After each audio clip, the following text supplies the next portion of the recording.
de la Ciudad de México a través de la Secretaría de Cultura, editoriales participantes y para leer en libertad, invitan a la Feria Internacional del Libro Zócalo Virtual 2020.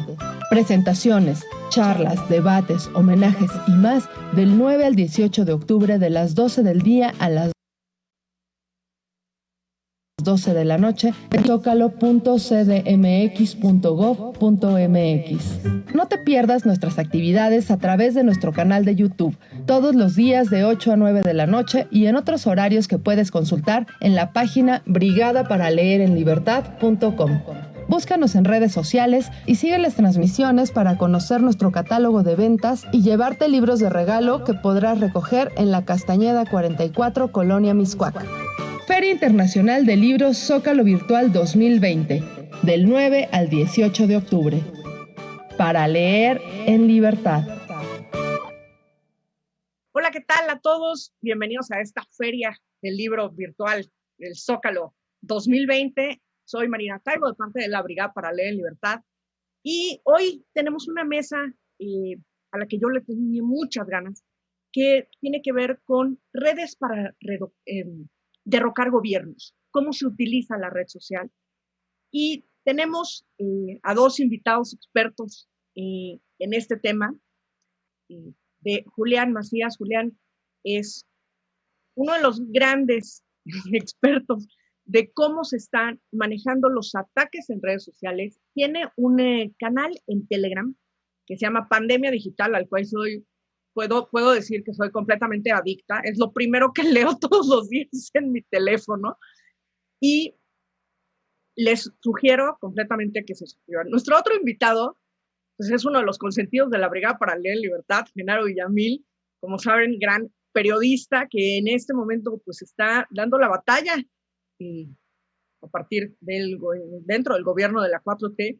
Y me gustaría empezar con un planteamiento. Hace unos días salió en Netflix este documental importantísimo que es El dilema de las redes sociales, en donde una de las cosas que contaba era el problema del algoritmo y de cómo de pronto pues empezó como una cosa buena y se está convirtiendo en un monstruo, ¿no? Y cómo el algoritmo, por ejemplo, de Facebook le da pues mucha más importancia de pronto a una fake news o a noticias muy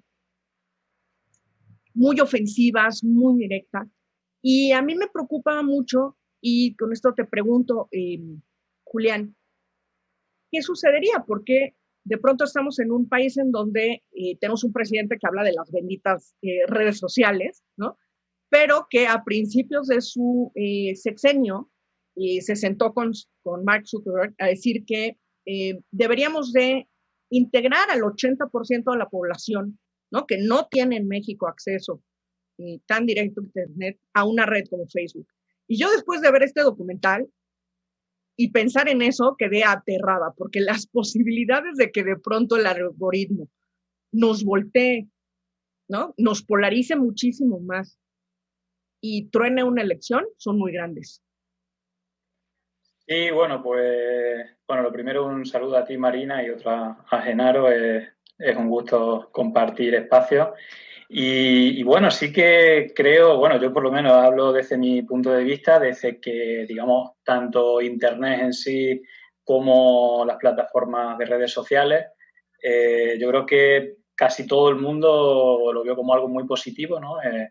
Creo que lo de benditas redes sociales está muy bien apellidado, porque creo que hablamos que todo lo que ha sido los medios de comunicación tradicionales han tenido, digamos, han sido muy unidireccionales, ¿no? Es decir, que realmente el dueño de la imprenta es el que decía que leía a toda la gente, ¿no? Y esto ha pasado históricamente y es verdad que la gente al informarse pues presta bastante atención, ¿no? Siempre está esa lucha entre el periodismo, ¿no? y los dueños de la imprenta.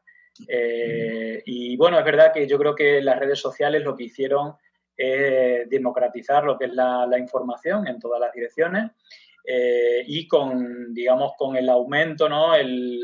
el ingreso en la vida cotidiana de cada uno de los smartphones, ¿no? De los teléfonos inteligentes, pues ya no solamente estamos conectados un ratito en la computadora después de salir de trabajar, sino que estamos 24 horas conectadas sin parar a ese espacio digital en el cual, como creo que todo el mundo es consciente, cualquier persona puede ser un líder de opinión para, bueno, toda la población o un gran espectro de la población.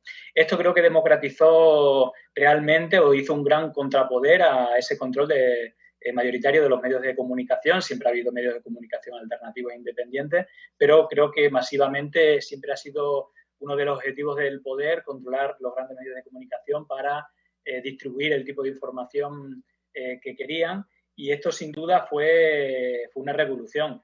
Pero claro, el poder, bueno, aquí en España se dice la poli no es tonta.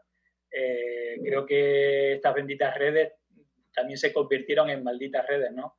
Y ahora, bueno, hay una estrategia que, bueno, no adelanto, pero que todos somos conscientes que se están usando no de la manera más afortunada, donde la mentira y el odio campan a sus anchas, donde impera la impunidad total. Y como hacía referencia al documental del dilema de las redes sociales, los cracks, los máximos técnicos de todas las plataformas sociales decían cosas como que la humanidad está en jaque o que es necesario que la población sepa lo que sabe la industria, la monstruosidad que tienen entre las manos, y como incluso te hago referencia a Sophie Zhang, que es otra empleada de Facebook que hizo un escrito al propio Facebook cuando se fue, diciendo que ella sabía que tenía las manos manchadas de sangre y que sus acciones o su falta de acción provocó no solamente asesinatos, sino incluso guerras, ¿no? O golpes de Estado. Entonces, bueno, estamos en esta disyuntiva en la cual creo que hay que empoderarse, hay que enseñar a la gente qué está pasando y que también dé su opinión de hacia dónde quiere que vayan las redes sociales, ¿no? Que sigan siendo unas benditas redes sociales, que le hagan un bien a la sociedad y no un mal, ¿no? Y bueno, no me quiero enrollar más porque hay mucho que hablar de esto, pero bueno, ahí tiene su yin y su yang, su parte buena y su parte mala. Genaro, cuando las elecciones para el candidato de Moreno Valle, vimos que de pronto empezaron a crecer como hongos, ¿no? Hasta 600 periódicos digitales, ¿no? Para apoyar esta elección. Cada vez es más difícil intentar encontrar la verdad en medio de las redes sociales. ¿Cómo podemos ayudarnos? Qué pregunta, ¿verdad? Mucho gusto, Julián. Un placer, aunque sea conocernos vía virtual. Y a Marina y a todos los que nos están escuchando en la Brigada para Leer en Libertad, que este espacio también nos ayude a reflexionar sobre eso. ¿Qué es lo que está sucediendo? Creo que también hay que verlo de manera histórica y de manera histérica. Es decir, de manera histórica, creo que las redes sociales que tienen 15 años de vida, digamos, es un muy corto tiempo de vida como modelo de negocio y como modelo tecnológico. Lo que tenían en un principio de 2004 a 2011, yo marcaría la primera gran fase, que es de 2004 a 2011 o 2011, porque es cuando se forma el movimiento de la Revolución Hispánica o Spanish Revolution, los sucesos en el norte de África, la llamada Primavera Árabe, que sirvió mucho para que Facebook se autopromoviera como una plataforma de disidentes. Es decir, toda esa primera fase, las redes sociales se volvieron el espacio ideal de la ciberdisidencia y de la crítica a un modelo que se había ya colapsado, un modelo económico, un modelo social que se colapsó en 2008 y que generó el Ocupa Wall Street, que generó los movimientos de indignados, que generaron, en el caso mexicano, generó un movimiento social y además generacional, como fue el Yo Soy 132 y muchas otras réplicas y muchas otras causas. La ciberdisidencia y las redes sociales se guiaban por causas, las causas que los medios tradicionales no defendían, ¿no? Ni la televisión, ni la prensa, ni la radio.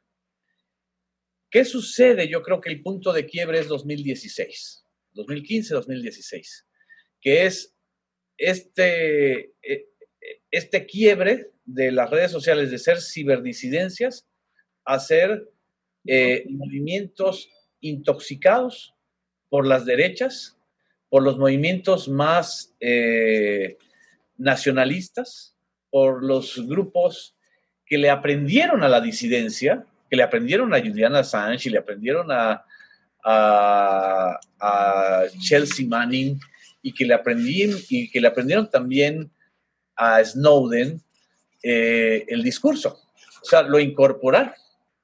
Y entonces tenemos fenómenos como el Brexit en Gran Bretaña y luego el triunfo de Donald Trump. Es decir, el triunfo de Donald Trump marca un punto de quiebre entre el mundo histórico verídico y el mundo histérico falso. Es decir, porque la demostración de Trump es que no tienes por qué decir la verdad.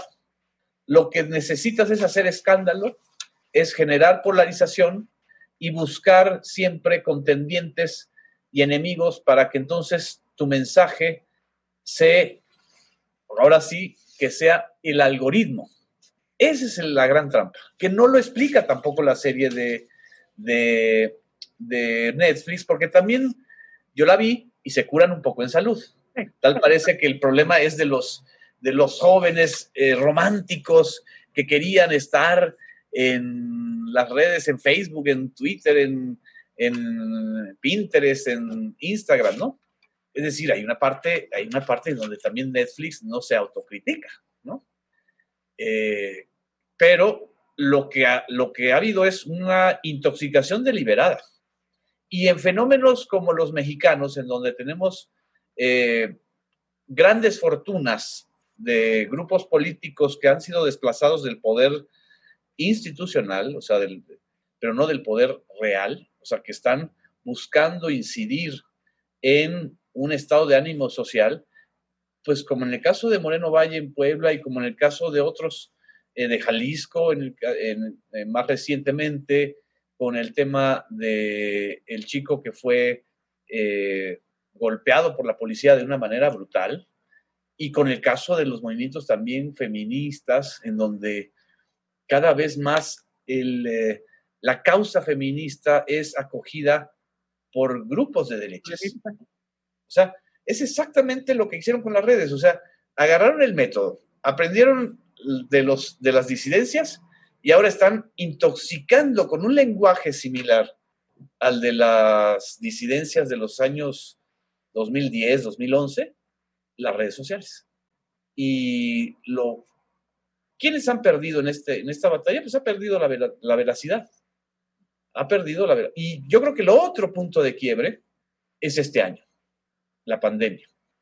Es decir, la pandemia de coronavirus lo que generó fue una sensación generalizada de frustración y una sensación real de crisis económica en todo el mundo, que ya bien sabemos que exactamente como ocurrió hace un siglo en el periodo entre guerras, con 1919, es un caldo de cultivo para los movimientos fascistas, para los movimientos de odio. O sea, así surgieron los nazis, así surgió Benito Mussolini en Italia, en un periodo en donde curiosamente acababa de pasar una pandemia, que era la gripa española, que en realidad era la influenza, y que sirvió de caldo de cultivo para movimientos promotores del odio. Entonces, la historia es cíclica y creo que estamos viviendo ahora una reedición de aquello que sucedió hace un siglo y que tenemos que releerlo para entender que no es un asunto de las redes, es un asunto de los grupos de poder que han intoxicado deliberadamente las redes. Hay una parte que a mí me preocupa mucho y que tiene que ver con la organización, que la izquierda no sabe organizarse y la derecha sabe perfectamente organizarse. Y una de las cosas que han hecho es todo un sistema internacional de organización, de ataques perfectamente planeados en redes, perfectamente ejecutados contra muchísimos gobiernos. Me gustaría un poco que me contaras, Julián, ¿qué es lo que has visto? Porque tú has visto cómo se ha ido desarrollando y cómo se van moviendo estos grupos que de pronto a lo mejor en México nos suenan medio extraños, pero que también están metiendo las manos en México. Sí, bueno, antes de responderte, nada, quería un poco, reforzar el análisis genial que ha hecho Genaro. El último apunte del último quiebre con la pandemia, hay que sumarle a todo esto a esta reseña histórica, es que aparte de este dato cualitativo, hay un dato cuantitativo muy importante, que es que en vez de estar conectados un 10% de nuestro tiempo, estamos un 50%, ¿no? Es decir, que ese es un elemento cuantitativo importante y el otro va un poco, porque esto intenta ver la debilidad emocional de las personas y hay una vulnerabilidad en la sociedad por temas económicos, pero también por la incertidumbre de no saber qué va a pasar con toda esta nueva enfermedad que todavía no terminamos de controlarla, y esta incertidumbre más esta conexión, el querer saber, es decir, incluso la posibilidad de engañarte de cualquier manera porque no está probado a ciencia cierta toda la realidad de esta nueva enfermedad. Entonces, como una oportunidad clave para todo esto.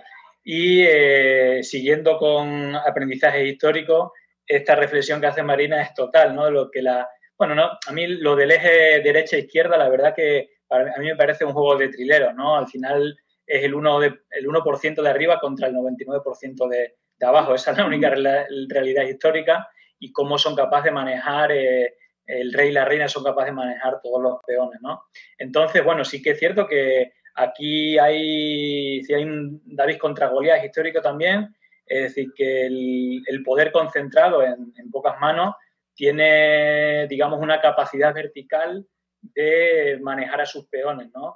Y es verdad que en el asamblearismo de la izquierda, en esta voluntariedad, en la voluntariedad de David de ganar a Goliat, pues cada uno tiene su opinión y muchas veces no tienen este régimen disciplinar militar que tienen en la derecha. Pero sí que hay un elemento que creo que es importante.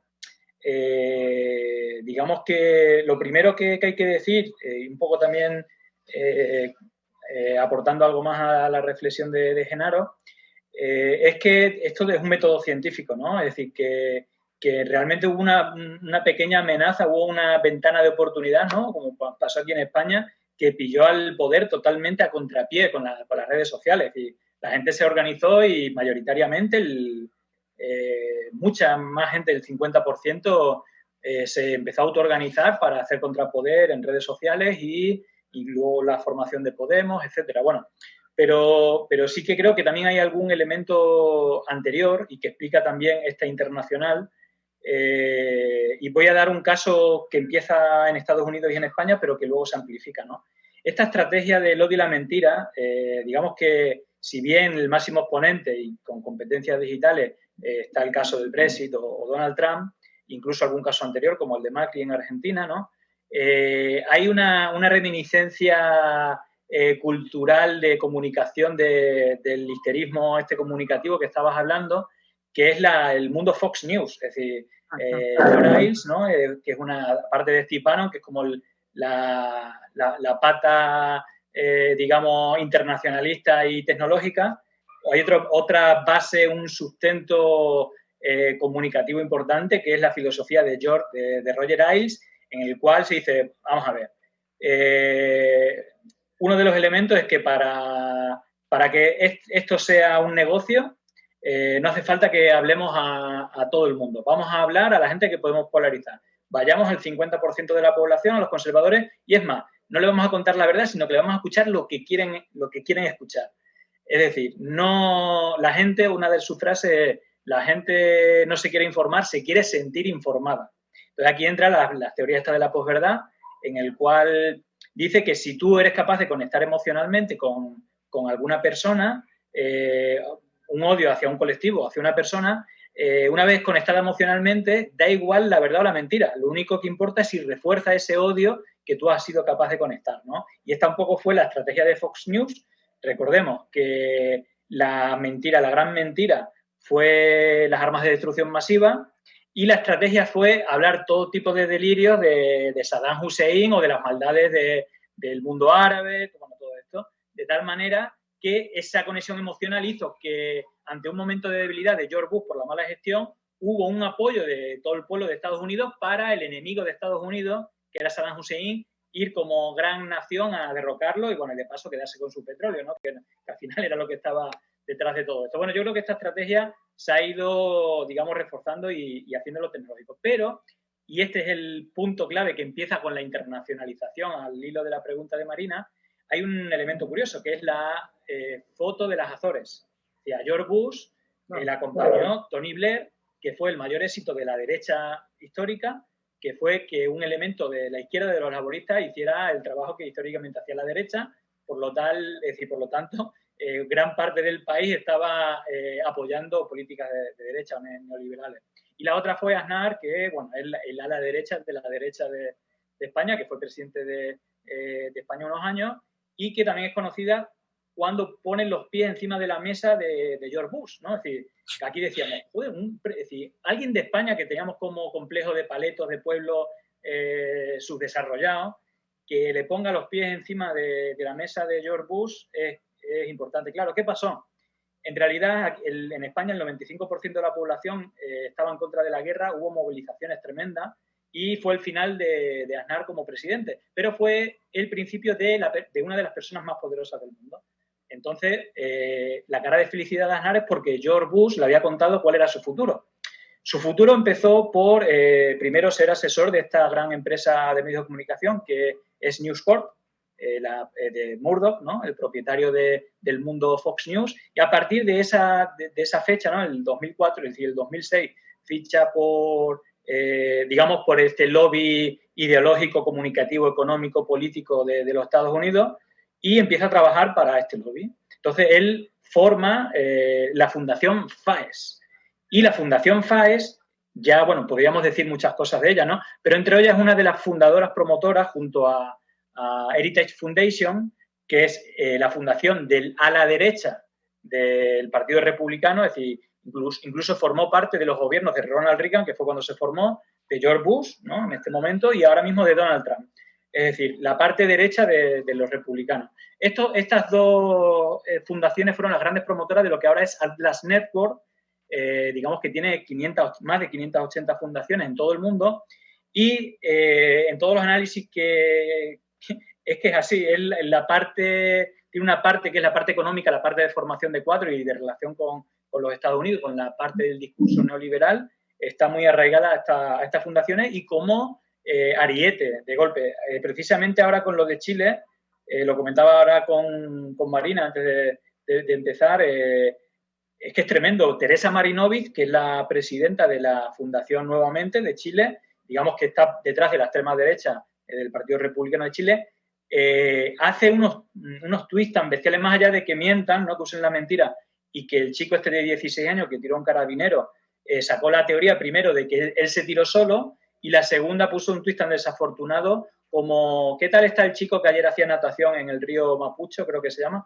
Es decir, estamos hablando de odio, de la degradación de la humanidad y del odio y la mentira, y de este tal grado de conexión emocional que hablamos antes, de hablar en ese tono a su público, y que al final, como genera un odio hacia este sector de la población que hace manifestaciones, pues es reforzado, incluso se aceptan y se aplauden todo tipo de mentiras. Por lo tanto, es algo que está sucediendo en todos los países. Ahí en México, todas las fundaciones de Atlas Network son protagonistas principales de esta afrenta, ¿no? del frenar, pero si te vas a España es exactamente igual. Ahora mismo Esperanza Aguirre, por darte ya el último elemento y cierro, para ver esta internacionalización, ahora mismo hay un tremendo, hay un gobierno en la Comunidad de Madrid totalmente en Barrena, haciendo disparates cada día, pero no, es que no os puedo imaginar hasta qué punto. Y vemos que Ayuso, que es la presidenta de la Comunidad de Madrid, ella era la community manager del perro de Esperanza Aguirre. Esperanza Aguirre y Aznar son las dos personas más importantes de Atlas Network. Sí, Peca se llamaba, y ella era la community manager del perro de Esperanza Aguirre. De ahí pasó a ser la directora de Madrid Network, que, entre otras cosas, le dio 4 millones de euros a Lozoya, con OHL, con López Madrid. Es decir, a una empresa, para hacer fraude, le dio 4 millones de dinero público para hacer negocio.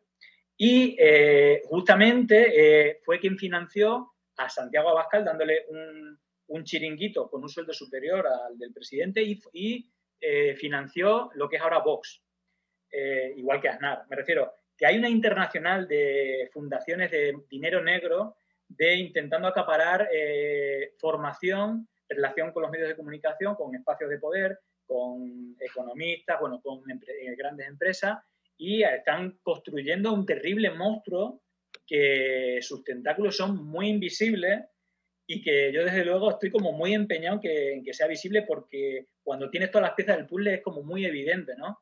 Entonces creo que crea una gran tarea también de análisis de esta internacional del odio y la mentira, ¿no? Que cada vez creo que es más evidente, pero que sin duda en el momento actual es totalmente impune, y el ejemplo de Chile es el mejor. Es decir, se están diciendo unas cosas que de leerlas se te ponen los pelos de punta, pero lo dicen, primero, porque científicamente les funciona esta metodología de comunicación, y dos, es totalmente impune. Lo hacen con ningún tipo de impunidad, y sí que es verdad que creo que hay que afrontar también de una manera civilizada un debate en la sociedad en el cual no se vulnere el derecho a la libertad de expresión, que es un derecho sagrado, pero no hay que equivocarlo con el derecho a la información no veraz. Es decir, también tenemos derecho a tener información veraz y, desde luego, a no generar este tipo de odio en la sociedad.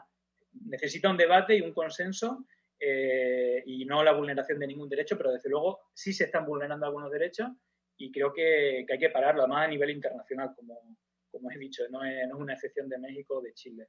Es una realidad que funciona, y como es impune, pues siguen allá con ello. Genaro, me gustaría que nos contaras un poco del caso de México, porque hemos visto, sobre todo en los últimos meses, con Frena, cómo han ido creciendo, cómo han ido aumentando, ¿no? Esta gran mentira de, bueno, que vamos a hacer 100,000 y no llegaron a 2,000 o una cosa así, ¿no? ¿Qué es lo que has visto en las redes sociales, y cuál es la manita que está moviendo atrás esta polarización tan fuerte en México? Voy a reforzar esto también que dice Julián, para que entendamos y veamos los paralelismos español y mexicano. Exacto. Que son fascinantes. A mí me tocó, por una situación de autoexilio, estar en España, estar en Madrid en 11M del 2004. El 11M es un parteaguas en la historia de la derecha española. Los atentados de Al-Qaeda giraron en 3 días el voto. Es decir, Rajoy, el gran delfín de Aznar y de toda la derechona, pierde las elecciones, porque a través de los SMS, de la revolución de los... Que en ese entonces ya no nos acordamos de los SMS, pero en ese momento los SMS se convirtieron en el instrumento de la verdad contra una mentira que incluso promovió el periódico El País. No me voy a olvidar de esa edición vespertina del País diciendo: ETA ataca Madrid, que era una absoluta mentira, y que me sorprende porque todavía Cebrián y toda esta bola de señores que les encanta pontificar sobre la verdad y el gran periodismo, ignoran ese hecho realmente terrible y trágico. A pesar de eso, a pesar de todo el instrumento de propaganda del gobierno de Aznar para culpar a ETA de un atentado que se confirmó y que se supo en unas pocas horas que había sido de Al Qaeda, yo creo que las derechas en el mundo, y sobre todo en España y en México, juraron que no les volviera a pasar un 11M. Y entonces tenían que entender y reproducir el método que había logrado ese vuelco electoral. Desgraciadamente, el gobierno de Rodríguez Zapatero, que llegó con esa enorme legitimidad y esa enorme esperanza, pues se derrumbó en el camino por la crisis económica del 2008. Pero en México pasó exactamente lo mismo. 2006, 2 años después del fenómeno de Madrid, que logra el gobierno de Rodríguez Zapatero y que derrumba a Aznar, en México estuvimos a punto de una revolución social.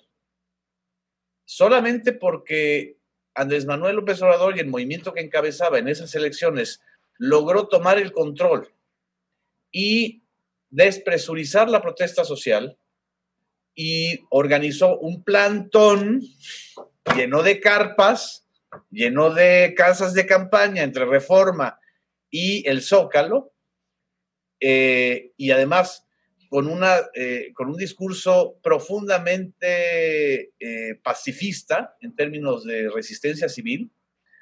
Exactamente estamos viendo ahora la parodia de eso. O sea, frena, como ahora la derecha de España quiere hacer una parodia de la revolución ciudadana de Madrid o de España en 2004, ahora frena reproduciendo exactamente los mismos métodos de la derecha española, de estos grupos como el FAES, que muy bien documenta Julián, lo está haciendo en México. Y lo está haciendo en México con un descaro que además hasta da risa, ¿no? Entonces ya pusieron en el Zócalo pues un parque temático. Lo que está haciendo Frena en el Zócalo de la Ciudad de México solamente se lo cree France 24, y desgraciadamente lo tengo que decir porque transmitimos ese noticiero en donde le están dando voz a un absoluto mentiroso. Es decir, Frena lo que hace en México es exactamente lo que está haciendo la derecha española en España, reproduciendo los métodos de disidencias y de protestas sociales para que no les vuelva a ganar la izquierda, o para frenar a los gobiernos de izquierda o de centro izquierda, como en el caso mexicano. Y su método, desgraciadamente, no sé cómo está en España porque no lo he analizado, no le he dado seguimiento puntual como me sucedió en el 2004. En México caen en un exceso de obviedad y en un exceso de mentira que hasta se vuelve grotesco. El hecho de que en sus propios tweets, aquí el día de ayer nosotros en Infodemia mostramos cómo deliberadamente mienten de una manera descarada, porque hay gente que cree lo que lee en un tweet. Y si ellos ponen en un tweet que nada más dirán, oigan esto, al ver las imágenes de 200,000 ciudadanos repudiándolos y tomando el Zócalo, López Obrador se vuelve un cobarde, ¿no? 200,000, por Dios, o sea, cualquiera que vive en la Ciudad de México y que sepa lo que es un mitin en un Zócalo lleno, sabe que estos señores, pues lo que están haciendo es un camping, un performance, como dijo la jefa de gobierno, ¿no? Entonces, yo llamo a esto un parque temático, como los parques temáticos que hace la derecha española. Entonces, hay una idea de utilizar los métodos que antes usó la sociedad civil, la ciudadanía, para que no vuelvan a ocurrir revueltas o rebeliones ciudadanas contra el poder establecido. Lo que yo sospecho es que lo que están haciendo en Bolivia, en Chile, en México y en Brasil, se les va a revertir de una manera tremenda, porque la naturaleza de la comunicación 2.0 lleva a eso. Y lo que va a suceder es una rebelión creciente, y perdón, una rebelión creciente de los usuarios contra Twitter y de los usuarios contra Facebook. Es decir, la rebelión de las audiencias ya no va a ser contra las pantallas televisivas, ahora va a ser contra las pantallas de las redes, porque está creciendo una conciencia muy clara de los usuarios de las redes sociales de que nos están queriendo ver la cara los de Twitter y los de Facebook, y de que se limpian las manos cuando las tienen manchadas de dinero de estas estrategias. Acabas de dar el punto a mi siguiente pregunta, que era, ¿a dónde nos vamos? ¿Cuál es la siguiente red a la que nos vamos, Julián? Porque por lo visto, ni Facebook ni Twitter, ¿no? Eso por un lado, y redes seguras, ¿no? O sea, yo creo que en México no hay esta idea de pronto el ciberataque, ¿no? Tenemos una idea de que, bueno, el ciberataque es, bueno, pues si tienes algo importante en la vida, ¿no? Ay, pero bueno, pues ¿a quién le va a importar la foto del cumpleaños de mi hijo? ¿Cuáles son las redes seguras y cómo intentamos que dejen de usar nuestros datos permanentemente? Sí, no, se está empezando a poner interesante el debate. No, y aparte, claro, es como muy, muy complejo y bastante profundo el asunto. Pero bueno, no quería entrar en este pantano de lodo sin antes... Bueno, es que creo que me estoy dando cuenta que Genaro es una persona muy sabia. Es decir, se sabe la política española, pero al dedillo. Pero fíjate, ¿no? Al hilo de... Claro, él había estado con George Bush, que le había salido tan bien, es decir, le había mentido a todo el mundo y todo el mundo le había permitido que se matara a millones de civiles y se quedara con el petróleo de un país con mentiras, ¿no? Entonces, claro, Aznar, cuando vio la oportunidad, dijo, pues esta es la mía, voy a usar la misma estrategia, voy a decir que esto es ETA, y fíjate que fue tremendo, ¿no? Fue tremendo porque, claro, había tantas evidencias, pero a día de hoy sigue habiendo un núcleo duro que son el espacio mediático. Fíjate, ahora mismo en España hay tres derechas, ¿no? Hoy ha tenido Esperanza Aguirre una entrevista en Televisión Española que ha sido maravillosa. De hecho, he hecho un tuit seleccionando los mejores cortes de la entrevista. Y bueno, le llama centro derecha a Vox, es decir, y Ciudadanos que es de izquierda, pero en fin, él, digamos que hay un núcleo aquí, yo creo que es igual en todo el mundo, ¿eh?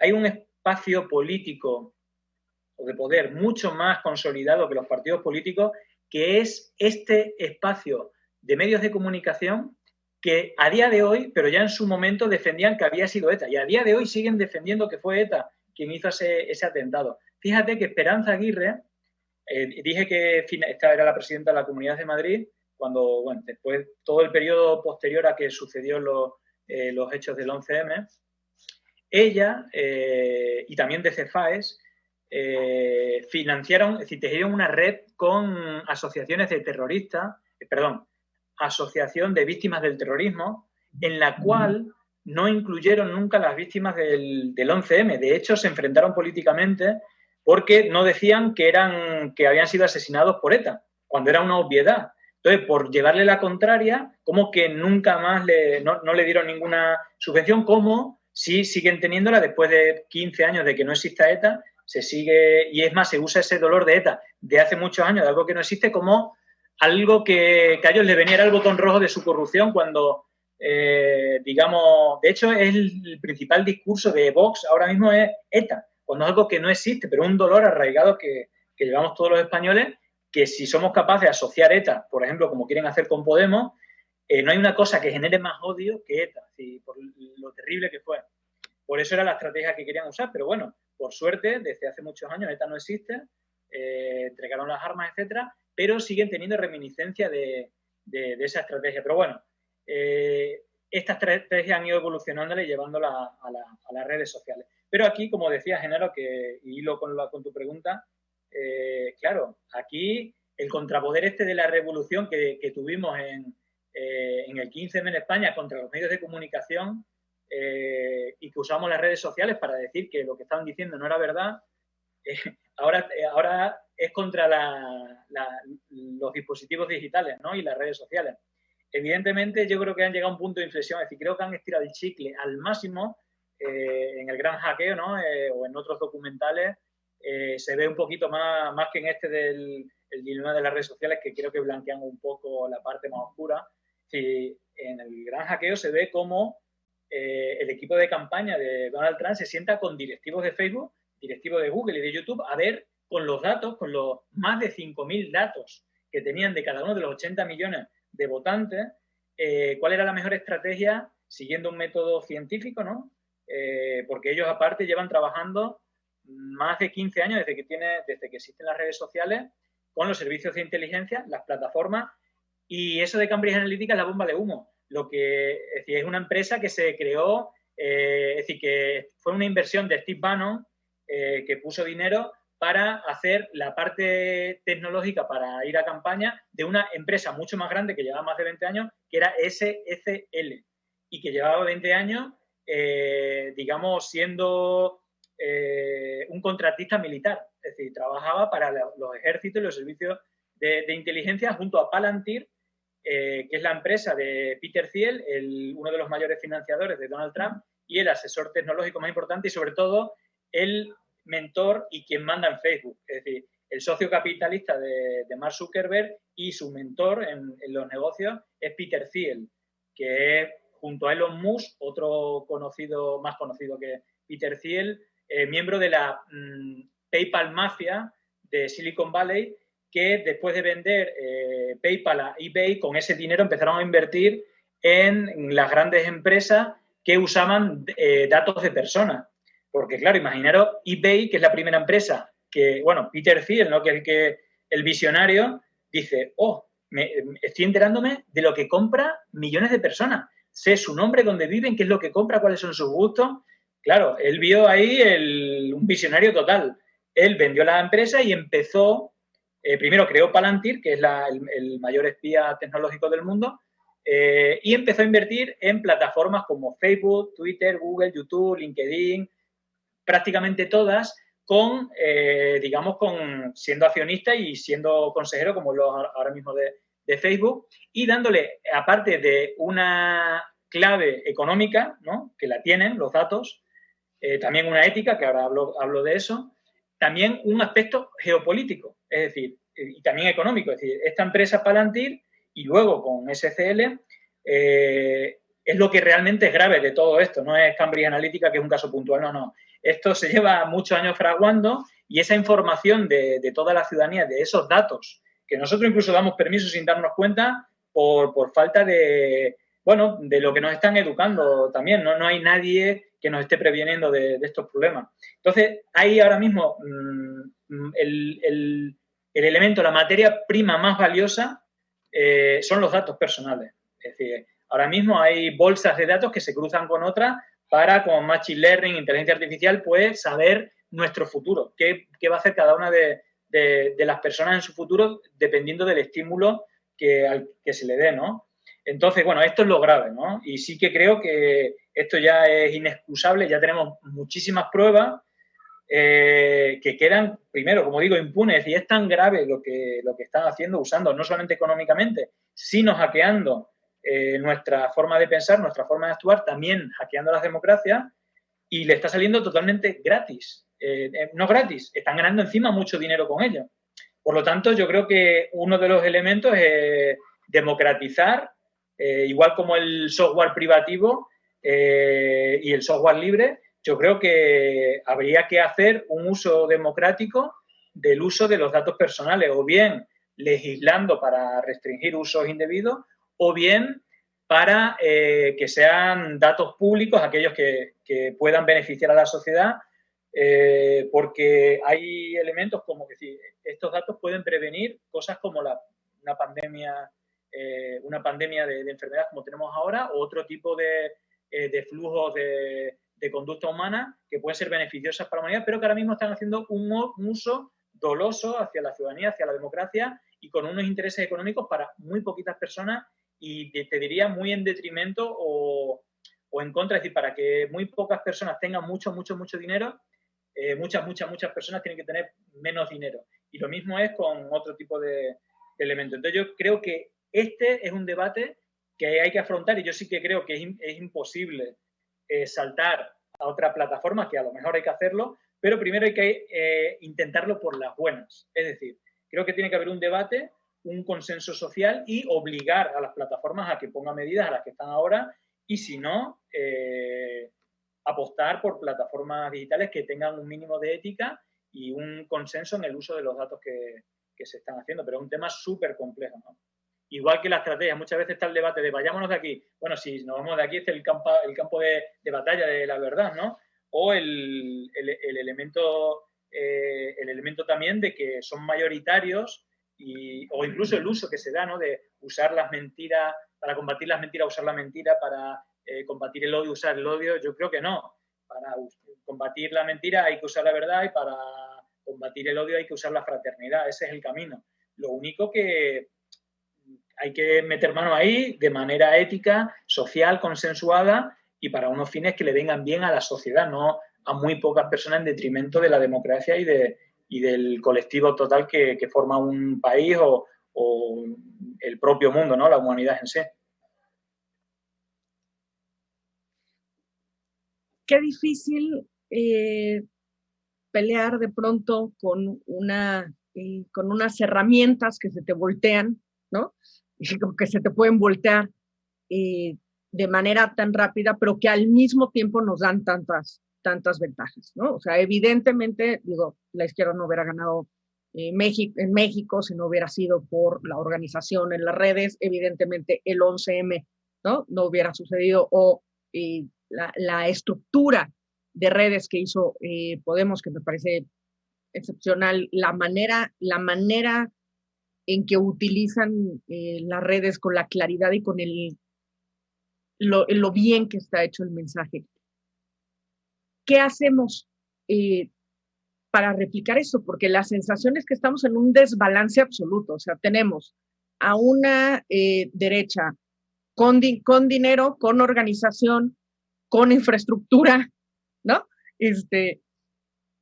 Y además entendieron lo que estaba, ¿no? Lo que estaba sucediendo frente a una izquierda que no se organiza o se mal organiza, ¿no? En el caso de México, en donde no invierten, ¿no? En estructura, en donde de pronto creen que, como decíamos, una red de tuiteros se activa y se desactiva y es suficiente, ¿no? ¿Qué necesitaríamos aprender? O sea, no se trata de aprender las malas mañas, no se trata de hacer una guerra sucia igual que están haciendo ellos, pero ¿en qué deberíamos estarnos fijando? Porque se vienen, elecciones en Estados Unidos en 3 semanas, o sea, se vienen cosas muy fuertes que nos pueden ir dando un cambio muy radical de lo que va a suceder en todo el país. La pandemia, como bien decía Genaro, la pandemia fue, bueno, calvo de cultivo, ¿no? Para esto. Y a mí me daba mucho miedo porque hace poco estaba viendo un programa de la BBC donde le preguntaban a un chico en este momento en pandemia, ¿cuánto tiempo te conectas al día? ¿No? Y bueno, ahora que los teléfonos nos permiten ver las horas, decía, no, yo creo que normal, 4, 5, ¿no? A ver el teléfono, 19 horas, ¿no? Y este mismo chico decía, estoy muy asustado porque la gente que normalmente creía con cierto nivel, ¿no? Que no se creía las cosas tan fácilmente, que había estudiado, me está empezando a mandar una cantidad de noticias falsas en ese momento específicamente sobre el 5G, ¿no? Todo este rollo de las quemas de los, ¿no? Muy preocupante. Entonces, ¿en qué tenemos que fijarnos? Adelante, Genaro. Que tenemos el poder. En que tenemos el poder. Lo que no podemos, es decir, en el caso de México, como en el caso que es distinto en este momento al de España, pero ahí está Podemos. Podemos forma parte del poder político, y que tenemos que usar ese poder. Es decir, el gobierno actual mexicano es el poder social más importante y más trascendente que se ha construido en décadas. Y de eso tenemos que estar muy conscientes. Y no caer en la trampa de la provocación de la derecha de sentirnos débiles, de sentirnos polarizados. Hace unas semanas participé en un debate organizado por Twitter, donde en la línea de argumentación era que la sociedad estaba polarizada. Y esta sensación, si uno se mete a la tuitosfera, pues evidentemente te sientes no solamente polarizado, te sientes apaleado. Pero esa es una impresión tan mentirosa como la impresión de que México era un país de blanquitos como eran las telenovelas de Televisa. Es decir, la sociedad no está polarizada, Twitter está polarizado. Y lo están polarizando para que entonces entre en una sensación de que estos tuiteros que llevaron al poder a Andrés Manuel López Obrador y a un movimiento social se hagan para atrás. Yo creo que no hay que caer en esa provocación. Yo creo que hay que usar el poder, precisamente porque estamos usando el poder desde los medios públicos que me responsabilizaron a mí, junto con un equipo muy amplio de periodistas, de gente de otra generación que no participamos antes en los gobiernos, estamos justamente incidiendo o tratando de incidir. Tienes que usar los instrumentos que tienes como sociedad y como Estado para frenar esto. Por eso la iniciativa de Infodemia surgió desde aquí. Por eso estamos y vamos a seguir vigilando las redes y señalando cuando no esté ocurriendo lo debido, porque tenemos que desintoxicarlas por el bien de las propias redes, ¿no? Hasta les vamos a hacer un bien a Twitter y a Facebook. Pero el tema es que lo que tenemos que tener conciencia es que tenemos el poder y no glorifiquemos a esa derecha. Ojo, también ellos tienen muchas divisiones, tienen muchas fracturas y son muy torpes, por no decir otra palabra, ¿no? Por ejemplo, el argumento fundamental para desarticular la polarización es el siguiente. Si la sociedad mexicana está tan polarizada como dice Frena o como dice la derecha electrónica de las televisoras, ¿cómo es posible que toda una nación se haya metido en su casa porque el doctor Hugo López-Gatell lo advirtió, lo explicó y lo señaló? Y tiene razón, y tuvo razón. Ahora están destruyendo al doctor Hugo López-Gatell por haber logrado el desafío que pocas naciones lograron en un fenómeno mediático, comunicacional, político impresionante.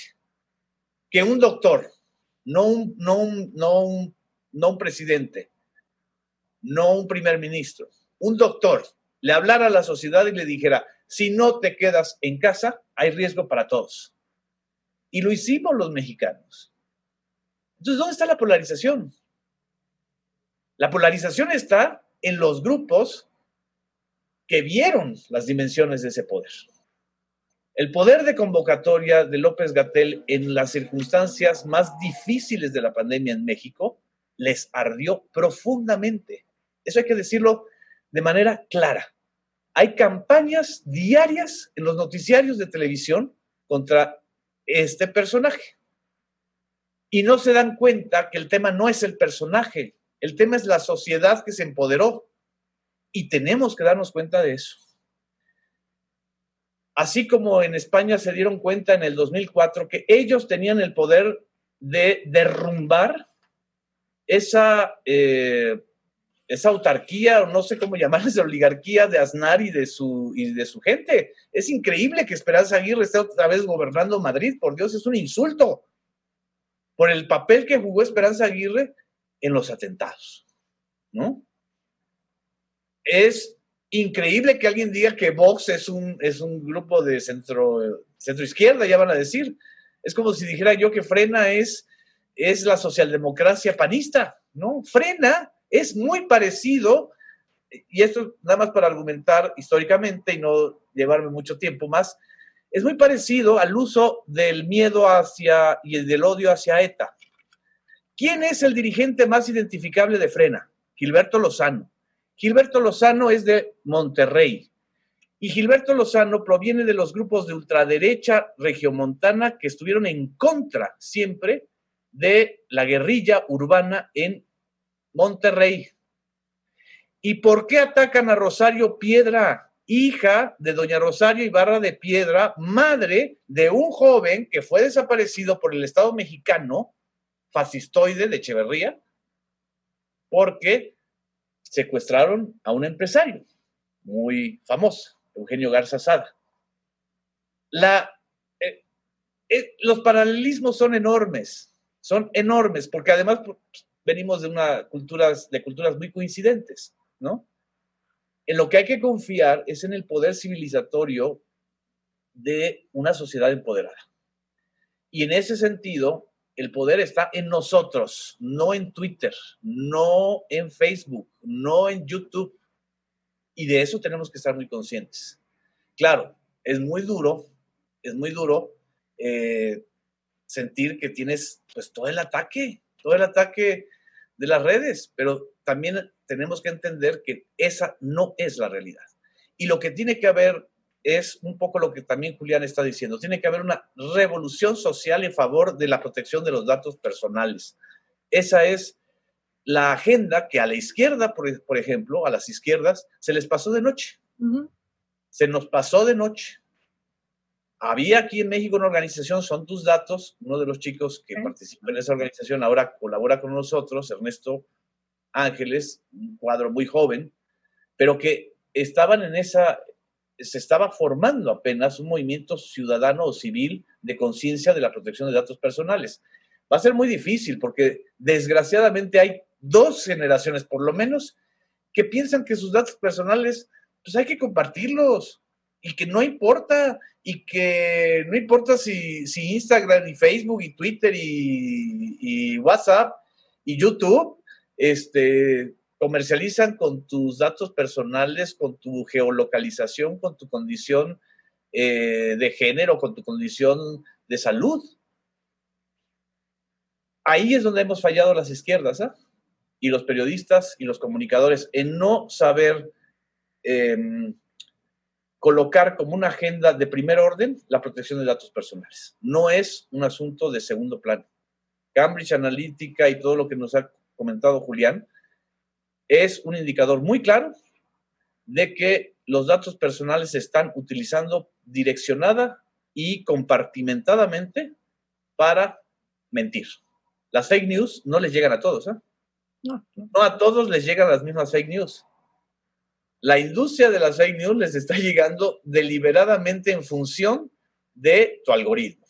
Y el algoritmo se arma y se gesta a partir de la utilización que hacen las plataformas de tus datos personales.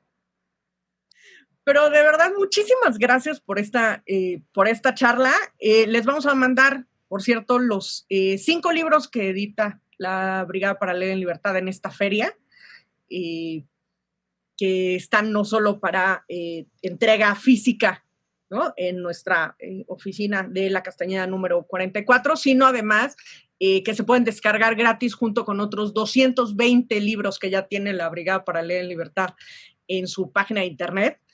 Y pues nada, esperemos que podamos vernos físicamente en la próxima feria del libro del Zócalo. El Gobierno de la Ciudad de México, a través de la Secretaría de Cultura, editoriales participantes y Para Leer en Libertad, invitan a la Feria Internacional del Libro Zócalo Virtual 2020. Presentaciones, charlas, debates, homenajes y más del 9 al 18 de octubre de las 12 del día a las 12 de la noche a través de la página filzocalo.cdmx.gov.mx. No te pierdas nuestras actividades a través de nuestro canal de YouTube, todos los días de 8 a 9 de la noche y en otros horarios que puedes consultar en la página brigadaparaleerenlibertad.com.